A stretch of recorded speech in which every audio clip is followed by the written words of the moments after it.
عمران خان صاحب کے ساتھ جو ہیں وہ صحت کے مسائل ہیں، اور صحت کے مسائل کی وجہ سے عمران خان صاحب کو اڈیالہ جیل سے منتقل کیا جا سکتا ہے۔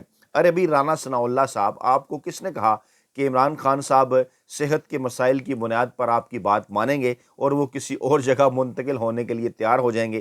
عمران خان خدا نہ خواستہ کوئی آصف علی زرداری ہیں، عمران خان خدا نہ خواستہ کوئی نواز شریف ہیں کہ کبھی تو جناب آپ کو دل کے معاملات پیش آ جائیں اور کبھی جناب آپ کے پلیٹلیٹس گرنے شروع ہو جائیں، آپ اپنی مرضی کے جیلوں میں اپنی مرضی سے اپنی مرضی کے بندوں کے ساتھ راتیں گزاریں، وہاں پر رہیں اور کہا یہ جائے کہ آپ جیل کے اندر ہیں۔ تو پاکستان کی نوجوان نسل یہ تمام تر تاریخ جانتی ہے کہ محترم آصف زرداری صاحب نے اور محترم نواز شریف صاحب نے کس طرح کی جیلیں کاٹیں اور پھر کس طرح کی ڈیلیں کر کے وہ نہ صرف جیلوں سے باہر آئے بلکہ اس کے بعد پھر اقتدار بھی ان کے حوالے جو ہے وہ کیا گیا، کیونکہ مکمل طور پر اسٹیبلشمنٹ کی گود میں بیٹھ کر تمام تر چیزیں انہوں نے اسٹیبلشمنٹ کی مانی، جس طرح سے انہوں نے کہا انہوں نے اسی طرح سے کیا۔ اور آپ یہ سمجھتے ہیں کہ عمران خان صاحب بھی آپ کی اس بات پر یا آپ کی یہ جو جسے کہتے ہیں یہ جو آپ کا یہ جو سیاسی رویہ تھا عمران خان بھی اسی کو اپنائیں گے؟ تو ایسا جناب رانا ثناء اللہ صاحب ممکن نہیں ہے۔ ابھی چند دن پہلے تو آپ یہ کہہ رہے تھے کہ عمران خان کو اس حوالے سے کسی قسم کی آفر نہیں کی گئی یا آفر نہیں کی جائے گی۔ آج ایسا کیا ہوا کہ 20 جنوری کو جب صرف 10 دن باقی رہ گئے تو 10 جنوری کو آپ یہ کہہ رہے ہیں کہ عمران خان کی کسی اور جگہ جو منتقلی ہے وہ صحت کی بنیاد پر ہو سکتی ہے؟ پاکستان تحریک انصاف کے رہنماؤں کی جانب سے واضح کر دیا گیا ہے کہ اس کے علاوہ کوئی چارہ نہیں ہے کہ حکومت، اسٹیبلشمنٹ اور پاکستان تحریک انصاف مسالت کے ساتھ جو مذاکرات ہیں وہ کریں، معاملات کو ان کے حل کی طرف لے کر جائیں۔ ایک سوال میں بار بار پوچھتا ہوں، ایک اور مرتبہ میں آپ کے سامنے رکھ رہا ہوں، بڑا امپورٹنٹ ہے، اس کے اوپر آپ نے کمنٹ بھی کرنا ہے، ہر صورت اپنی قیمتی رائے بھی دینی ہے۔ وہ لوگ جو آپ سے یہ پوچھتے ہیں نا کہ جناب دیکھیے پاکستان تحریک انصاف تو این آر او لے رہی ہے، عمران خان اس سسٹم سے این آر او لینا چاہتے ہیں، مذاکرات کر رہے ہیں، ان سے ایک سوال پوچھیے کہ آخرکار ایسا کیا ہوا کہ وہ جس کو کہتے ہیں نا کہ بدلے بدلے سے میرے سرکار نظر آتے ہیں، آخرکار ایسا کیا ہوا کہ اچانک عرفان صدیقی صاحبان کی، عطا تارڑ صاحبان کی، دیگر لوگوں کی زبانیں بڑی میٹھی ہو گئی ہیں؟ وہ عمران خان صاحب بھی کہہ رہے ہیں، وہ بار بار یہ بات بھی کر رہے ہیں، وہ منت ترلا بھی کر رہے ہیں کہ جناب عمران خان صاحب کو کسی نہ کسی طریقے سے اس کے اوپر راضی کیا جائے۔ تو آپ تو یہ کہہ رہے تھے کہ 26 نومبر 2024 کے بعد ہم نے پاکستان تحریک انصاف کے غبارے میں سے ہوا نکال دی ہے، تو پھر آخرکار ایسا کیا ہوا کہ آپ مذاکرات کے اوپر مجبور ہیں اور بار بار پیغامات بھیج رہے ہیں؟ کبھی مولانا فضل الرحمان صاحب کو تیار کر رہے ہیں، آج بھی ملاقات ہوئی ہے، تازہ ترین اطلاعات کے مطابق اسٹیبلشمنٹ کے نمائندے جناب محسن نقوی صاحب نے مولانا فضل الرحمان سے ملاقات کی ہے، بظاہر ان کی صحت کے مسائل پر انہوں نے گفتگو کی ہے، نیک خواہشات کا اظہار کیا ہے، لیکن ذرائع یہ بھی بات کر رہے ہیں کہ انہیں موجودہ سیاسی صورتحال پر اعتماد میں لیا گیا ہے کہ جناب آپ اس حوالے سے کچھ ہماری مدد کریں، ہم عمران خان سے ڈیل کرنا چاہتے ہیں، عمران خان کو جیل سے باہر لانا چاہتے ہیں 20 جنوری 2025 سے پہلے، لیکن عمران خان ہمارے کوئی بھی مطالبات نہیں مان رہے اور ہماری کوئی بھی شرط تسلیم نہیں کر رہے، ہم نے اس کے باوجود عمران خان کو باہر لانا ہے، تو پھر کیا کریں؟ بیانیہ کیا بنائیں؟ کوئی بن نہیں پا رہا۔ کیا آپ ملاقات کریں گے عمران خان صاحب سے؟ اس قسم کے منت ترلے مولانا فضل الرحمان صاحب کے بھی جاری ہیں۔ اچھا، پھر دو خود ساختہ ترجمانوں کی جانب سے آنے والے جو پیغامات ہیں نا وہ بڑے امپارٹنٹ ہیں۔ مجھے حیرت ہوتی ہے، یہ جو حفیظ اللہ نیازی صاحب ہیں، ان کے صاحبزادے کو سزا بھی ہو چکی اور یہ پہلے پاکستان تحریک انصاف کے قریب بھی رہے، عمران خان کی تعریفیں بھی کیا کرتے تھے، ان کے حق میں کالم بھی لکھا کرتے تھے، ان کے لیے لوگوں سے لڑا بھی کرتے تھے، لیکن پھر جب انہیں نظر آیا نا، میں اکثر ایک بات کہا کرتا ہوں، یہ ان بٹوین دا لائن تو کئی بار یہ بات ہو چکی، واضح طور پر میں یہ بات کرنا چاہتا ہوں کہ کئی لوگ کہتے ہیں جناب کہ پاکستان کے مسائل بڑے گمبھیر ہیں، کس طرح سے حل ہوں گے؟ تو میں انورٹڈ کاماز میں ایک لفظ استعمال کرتا ہوں، بے دیدہ۔ آپ نے اس کو سمجھنا ہے، اس کا وہ مطلب نہیں ہے جو عام طور پر پنجابی میں ہم بے دیدے کا مطلب لیتے ہیں۔ میں اکثر ایک بات کہا کرتا ہوں کہ پاکستان کے مسائل کوئی بے دیدہ سیاستدان ہی حل کر سکتا ہے۔ اس سے کیا مراد ہے؟ پاکستانی ایک ایسی قوم ہے، پاکستان ایک ایسا معاشرہ ہے کہ یہاں پر آپ کا کوئی چچا ماموں یہاں پر کسی اہم ترین عہدے پر ہو، کوئی وکیل ہو، کوئی فوج کے اندر ہو، کوئی صحافی ہو، کوئی دیگر جگہ پہ ہو، تو آپ کے رشتہ دار خواہ مخواہ لوگوں سے لڑتے پھرتے ہیں اور ان کے ساتھ زیادتی کریں گے، کہیں گے میرا فلانا بھانجا بھتیجا مجھے بچا لے گا۔ یعنی اس قسم کا معاشرہ ہے پاکستان کا۔ اس معاشرے کے مسائل کوئی بے دیدہ سیاستدان ہی حل کر سکتا ہے، اور عمران خان اس حوالے سے انتہائی بے دیدے ہیں اپنے رشتہ داروں کے حوالے سے، اور خاص طور پر اس کے حوالے سے یہ نہیں کہ ان کے ساتھ ان کا کوئی سلوک خدا نخواستہ ٹھیک نہیں ہے. عمران خان ایک وفا پرست آدمی ہیں, وفا نبھانے والے آدمی ہیں. عمران خان کا پورا کیریئر, چاہے کریکٹنگ کیریئر ہو, چاہے سوشل میڈیا کیریئر ہو, وہ اس بات کا گواہ ہے. چاہے ان کی شادی کے معاملات ہوں, ابھی بھی جناب آپ دیکھ سکتے ہیں کہ جمائمہ خان ان کے متعلق کس قسم کے خیالات رکھتی ہیں. تو کہنے کا یہ, اور اب بھی عمران خان بشریٰ بی بی کے حوالے سے کس قسم کے جذبات رکھتے ہیں وہ آپ کے سامنے ہے کہ عمران خان یاروں کے یار ہیں. لیکن میں نے یہ جو بات کی ہے اس کا مطلب کیا ہے کہ عمران خان میرٹ سے ہٹ کر اپنے خاندان کے کسی فرد کو ایک دھیلا تک بھی نہیں دیتے, اور یہی وہ عمران خان کی کوالٹی ہے, یہی وہ انورٹڈ کاماز کا بے دیدہ پن ہے جو پاکستانی معاشرے کے اندر کچھ لوگوں کو قابل قبول نہیں ہے. حفیظ اللہ نیازی صاحب کے ساتھ بھی ایسے ہوا. موصوف نے یہ سمجھا تھا کہ شاید پاکستان تحریک انصاف میرے حوالے ہو جائے گی, یہ کوئی خاندانی سیاسی جماعت ہے اور میں جناب اپنی مرضی سے ٹکٹ تقسیم کیا کروں گا, مجھے بھی ٹکٹ مل جایا کرے گا. لیکن ٹکٹ تقسیم کرنے تو بہت دور کی بات, انہیں خود بھی ٹکٹ نہ مل سکا. اور اس کے بعد پھر جو کچھ انہوں نے جس طرح سے اپنے سیاسی جو ان کے نظریات تھے وہ بدلے ہیں, وہ آپ کے سامنے ہیں. موصوف کا تعلق کیونکہ کہا جاتا ہے ماضی میں جماعت اسلامی کے ساتھ بھی رہا, اس لیے لوگوں کو کوئی زیادہ بڑی حیرانی نہیں ہوئی ان کے اس دوہرے, یہ جو ان کا دوہرا قسم کا رد عمل تھا اس کے اوپر. اور اب پھر انہوں نے ایک بات کی ہے, قوت اخوت عوام کے نام سے موصوف ایک کالم لکھتے ہیں اور آگے چل کر آخری کنکلوڈ کہاں پہ کر رہے ہیں.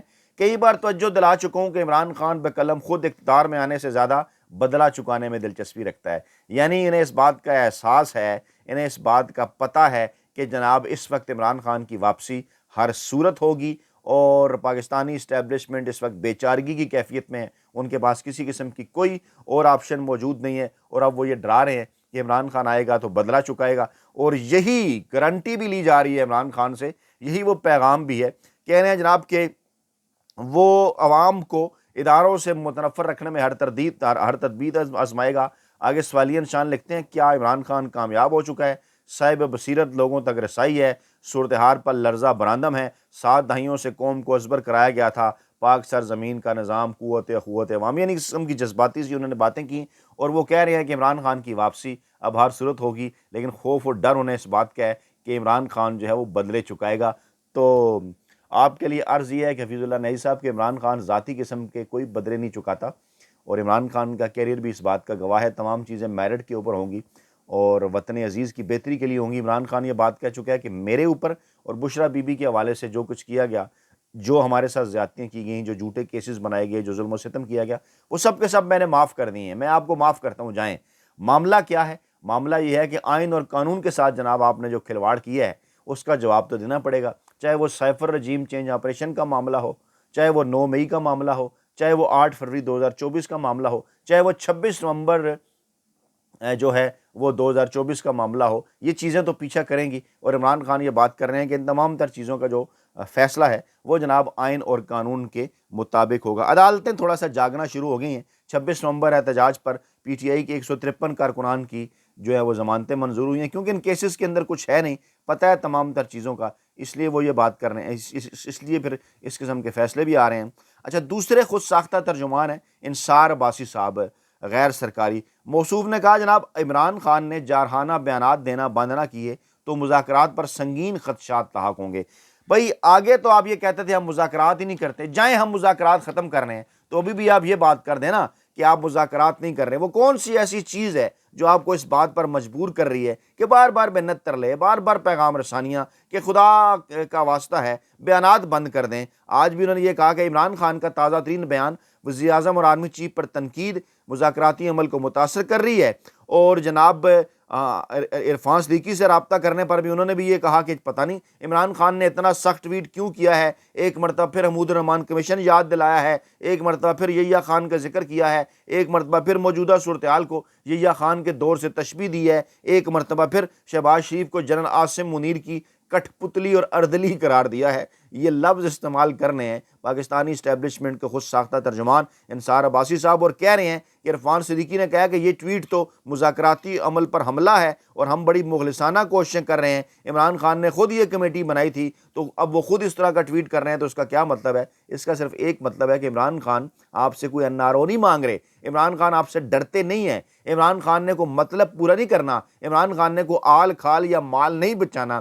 یہی تو وہ بے خوفی ہے جس کو آپ سمجھ نہیں سکتے. یہی بے خوفی آصف زرداری یا نواز شریف کے اندر نہیں ہوا کرتی تھی جناب, مال آل اور کھال بچانی ہوتی تھی. یہاں پر ایسا معاملہ نہیں ہے۔ تو آپ کہہ رہے ہیں کہ جناب اب دیکھیں عمران خان ایسے ٹویٹ کریں گے تو پھر مذاکراتی عمل کے لیے بڑا خطرہ ہوگا۔ پہلے تو بڑی آپ بات کرتے تھے کہ ہم مذاکرات کریں گے نہیں، تو اب بھی یہ کہیں نا کہ ہم مذاکرات نہیں کریں گے۔ کل بیرسٹر سیف نے ایک بیان دیا علی امین گنڈا پور کے اپروول کے ساتھ کہ اگر آپ مذاکرات نہیں کرنا چاہتے تو ہماری طرف سے 100 مرتبہ نہ کریں، ہمیں بھی آپ سے مذاکرات کی کسی قسم کی کوئی جلدی نہیں ہے۔ کیا مطلب ہے ان تمام تر چیزوں کا، کیا مقصد ہے؟